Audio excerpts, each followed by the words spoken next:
Hey guys, Kev here, and I wanted to do a full review on the Renegade Provisions Co. God of Mischief, or GOM, or GOM.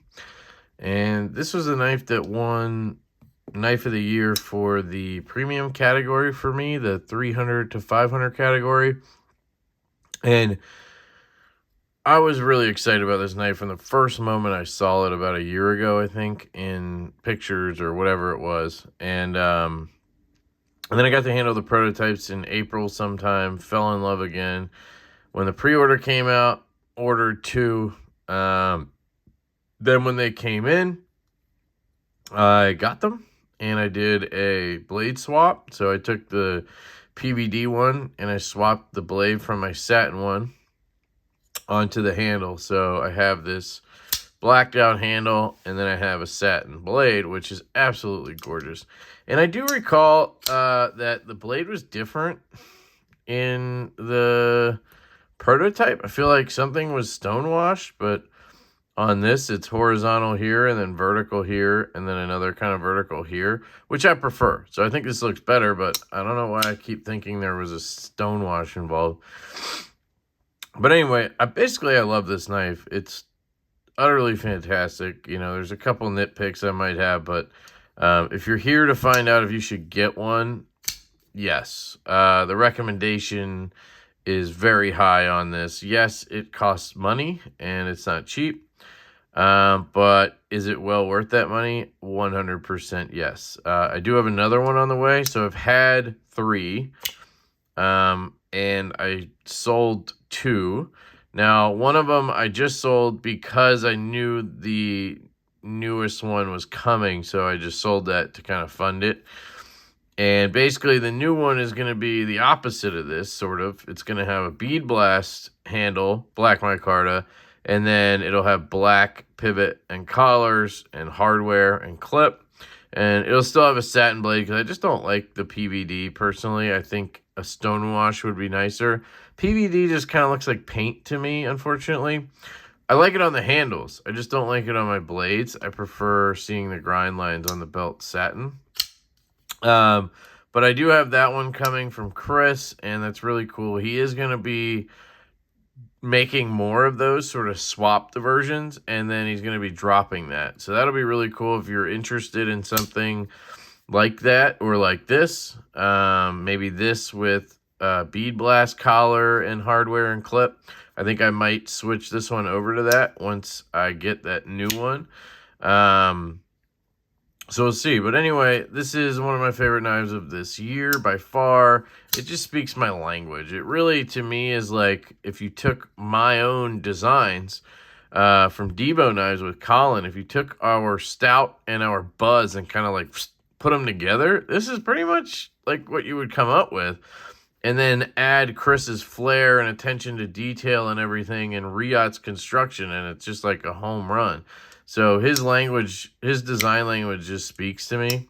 And so I really love it. And that kind of gets us into the review. So aesthetically, it's just beautiful, in my opinion. It's kind of menacing and gnarly, but it's also beautiful to me. I love this blade shape. It's got a really nice Warncliffe blade, but nice aggressive sort of reverse tanto-y stuff going on. I really like that. Really good penetrating tip. You can get a lot of power behind that. Do I wish this was a hollow? Yes, but the flat grind works really well.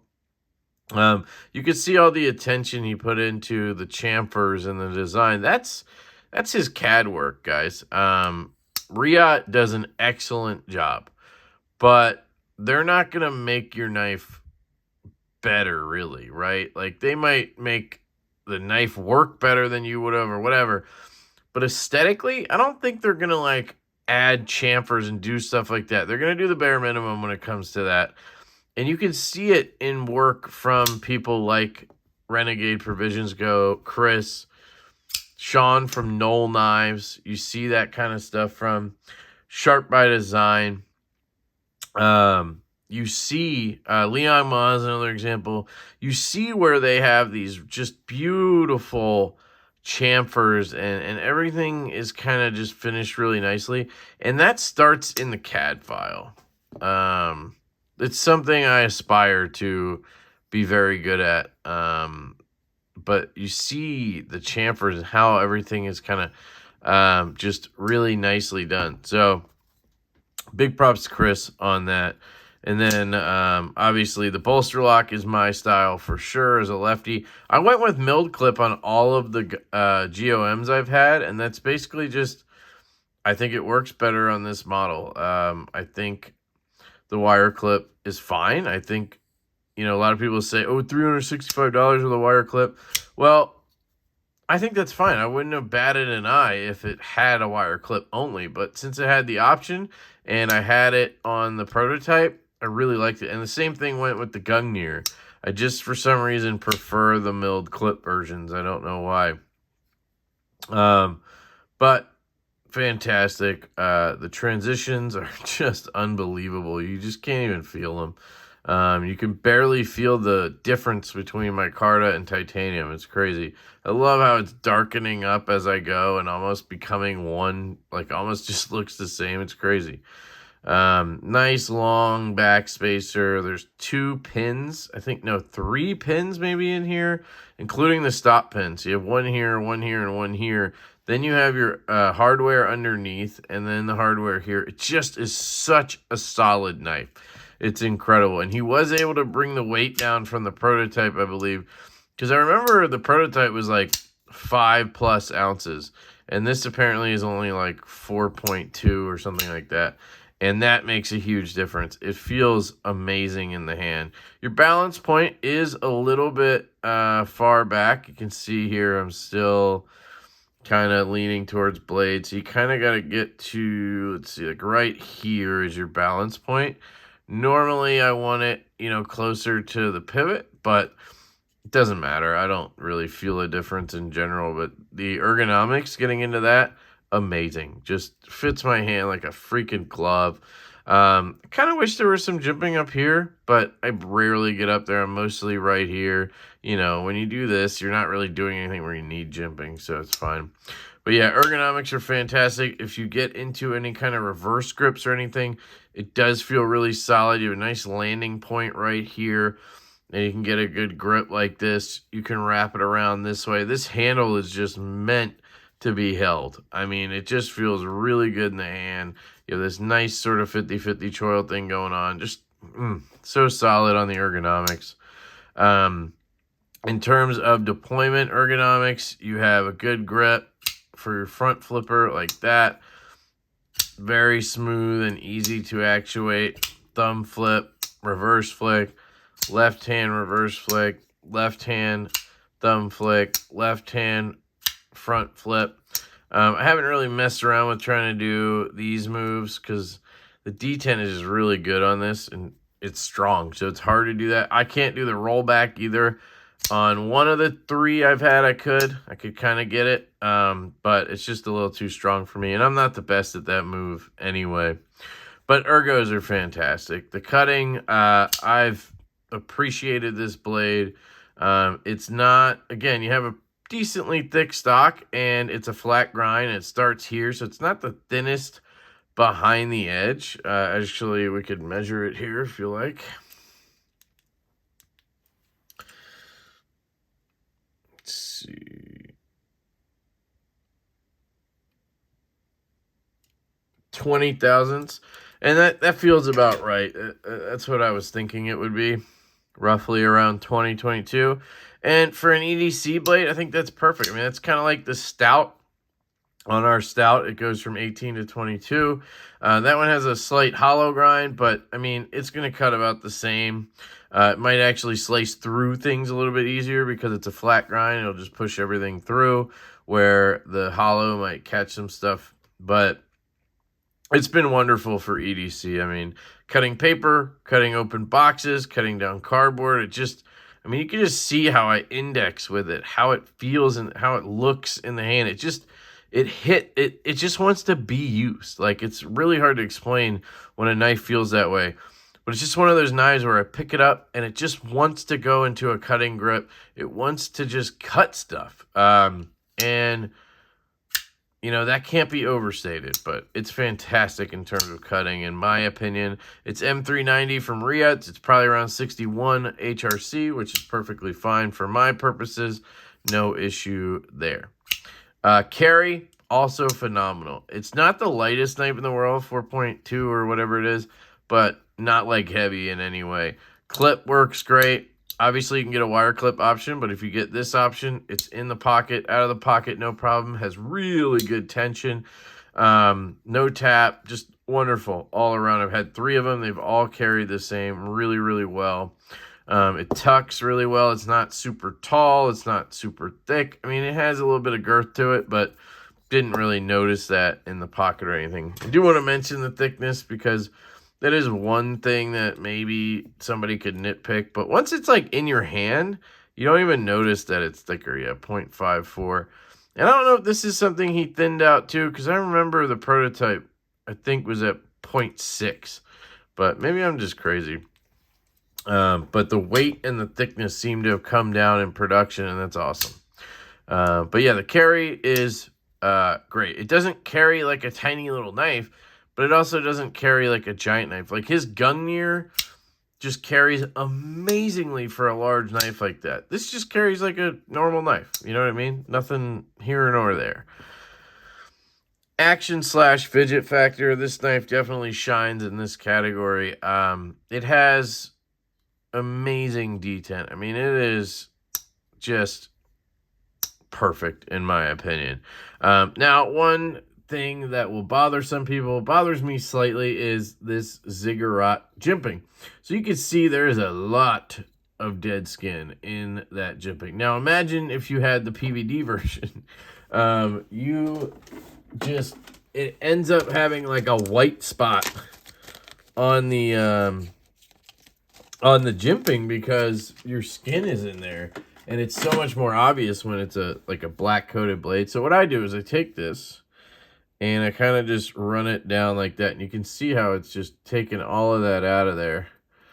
And yeah, that's a little disgusting. Now, he did this for a couple reasons, because he has very calloused hands. He's a home inspector, or I should say building inspector, and he does that for a living, and he has very calloused hands, and his fingers, I guess, because of that, slip out of the holes on certain knives. So that's why he does this jimping. Now, what I want to say about that is it does catch your finger really well. Like, I can feel it now. It's even sharper than it was before because I got all that skin out of there.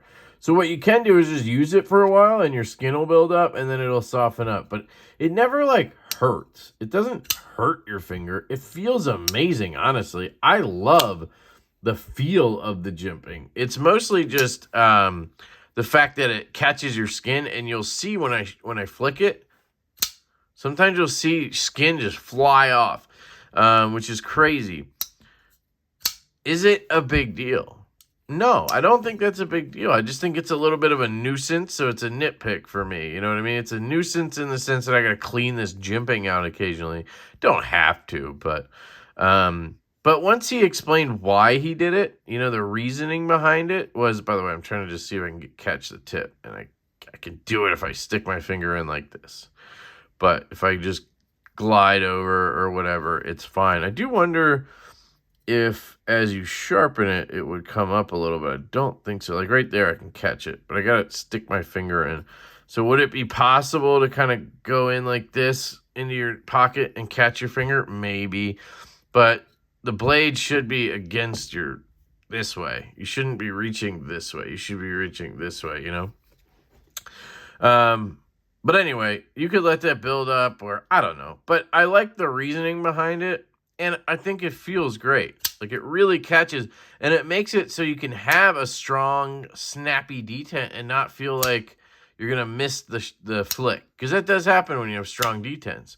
So I get it. I like it personally. I would take the trade-off every time. I also sometimes clean out these type of jimps. You can see on this knife, I don't have a bunch of skin caught up in there. And that's because the jimping is wide enough that my skin just falls out. where on like Peñas, my skin literally gets in there and I gotta scrape it out. So anyway, I just want to mention that part. But action / fidget factor, when I flick this knife, it's like the gates of heaven have opened up and that bright light shines down, and and there's music going, ah. Like, that's how it feels when I fire this thing out. It is that satisfying to flick. It just is amazing. It really is. And it thumb flicks amazingly well. The way it just like thunders, it just like thunderclaps. I know it doesn't come across, but it literally thunderclaps when you open it. Oh man, it's so solid, this knife. I just love it. The action's amazing. The detent's perfect. It fires every which way. Disengage it, it drops. Smooth shakedown. I've had a couple that drop more than this. Like, they all drop to here, obviously. I'm being careful because I'm starting to get that nail issue again. I'm trying to be careful. But I've had some where I just do this and it swings all the way down. This one, I got to give a little more. This one also has the strongest detent out of all the ones I've had. They've all been good. This one's just, in my opinion, the best for what I like. So I will take that trade-off. I do have skiff bearings in here. These are the 16 ball, 6 millimeter, 1/16 multi-row 16 balls for the Jaeger. They fit in here. And yeah, just fabulous. It comes with multi-row. No, not multi-row. It comes with the larger single row Teflon ones from Riyadh. They're really good. And the action honestly does not need to be switched out to skiffs. It's great the way it is, and you can run it dry that way if you want.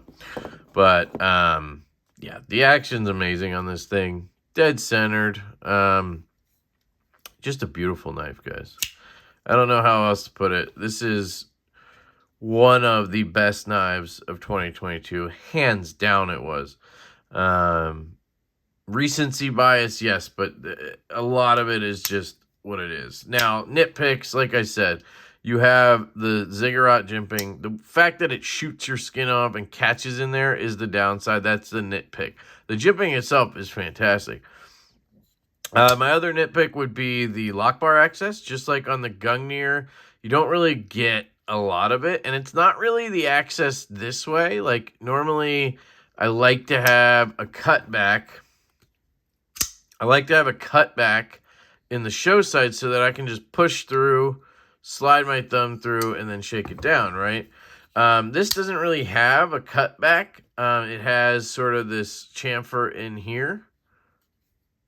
See that right there? You have that chamfer, and that's kind of giving you the access. Now, same with the Gungnir. The way it's set up, it almost doesn't want you to depress it up at the lock bar. So you'll see here's the cut, and it's such a small area right here. And the way my brain works is I'm supposed to push it here where it's relieved, right? Where you can see the lock bar. I'm supposed to push it here and get it out of the way, right? But honestly, just like the Gungnir, you're supposed to push where that chamfer is. So you can actually push down here and have it get out of the way. So you don't need to be up here. And a lot of people don't like this because you push and you have that little area or whatever. But you can go lower like that. So if you go lower, it disengages the same way. No problem. So it's just a mental thing almost that, like, you need to just learn not to worry about being up here, which works if your finger gets in there, but you can be lower and it easily disengages. One of the biggest benefits of a bolster lock is that you can get a strong detent, you get enough tension, but because of the way you have thinness down here, thicker up here, it gets that tension without having a very heavy feeling. So even though the detent's really strong, I can easily push this out of the way. Where with a frame lock, a lot of times you have the issue where having a great detent means really stiff lock bar. That's not the case here. So you can go lower and easily disengage from down here if you want. That's all I'm saying. Works fantastically. Honestly, works better. So I wanted to point that out. But yeah, so is that a nitpick? Yeah. And the Gungnir is the same way. You just need to learn how to disengage it. So if you're watching this and you have one of these, some of you may be like, man, I don't love that lock bar access. Try what I just said. Just try to disengage it where that actual chamfer is, not up here. Just try like right here. Just try pushing that, and you'll notice it works just as well. Yeah. Fabulous knife. I did a disassembly. If you're interested, watch that. You'll see the epic construction of this, and that's why it feels like a tank. Beautiful knife. Very happy and just glad that this has gone extremely well for Renegade Provisions Co. Chris works his ass off. He's a great dude. Deserves all the success. If you haven't picked one of these up and you're interested, they are probably still available. He ordered a good number and just didn't have the time or whatever to market the shit out of it like a lot of us do. So he still has some, and it's not because it's not a fabulous knife, because it's one of the best knives in a long time. It's just that he didn't get it out there enough. So that means you can get one. And man, I can almost guarantee you will not be disappointed in this knife. It is so flippin' good. I just, yeah, absolutely love it. So that's enough ranting for me. I love you guys. Go check out Renegade Provisions Co.